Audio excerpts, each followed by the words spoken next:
Psalms, Tehillim, chapter 105.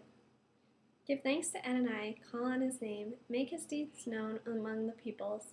Sing to him, sing praises to him, talk about all his wonders, glory in his holy name. Let those seeking Adonai have joyful hearts. Seek Adonai in his strength, always seek his presence. Remember the wonders he has done, his signs and his spoken rulings. You descendants of Abraham, his servant, you offspring of Yaakov, his chosen ones. He is Adonai, our God. His rulings are everywhere on earth. He remembers his covenant forever, the word he commanded to 1,000 generations, the covenant he made with Abraham, the oath he swore to Yitzchak, and established as a law for Yaakov. For Israel as an everlasting covenant, to you I will give the land of Canaan as your allotted heritage.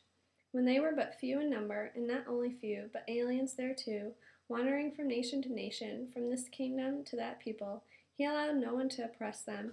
Yes, for their sakes he rebuked even kings. Don't touch my anointed ones, or do my prophets harm.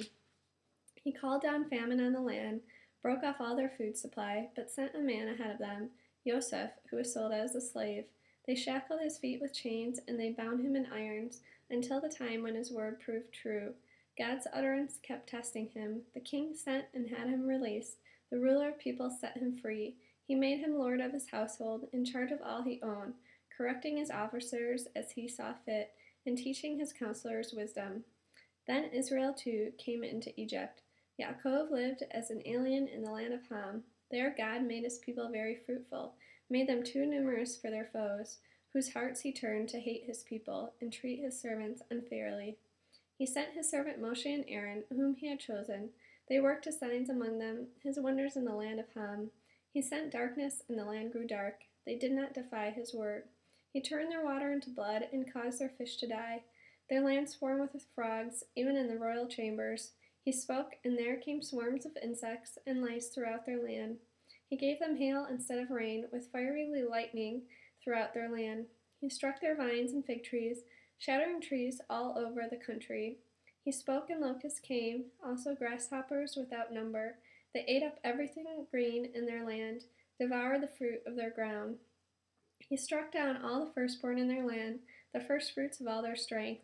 Then he led his people out, laden with silver and gold.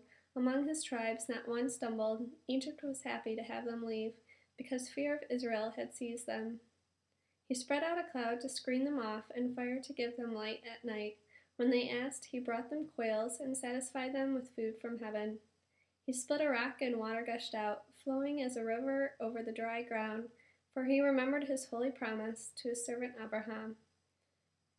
He led out his people with joy, his chosen ones with singing.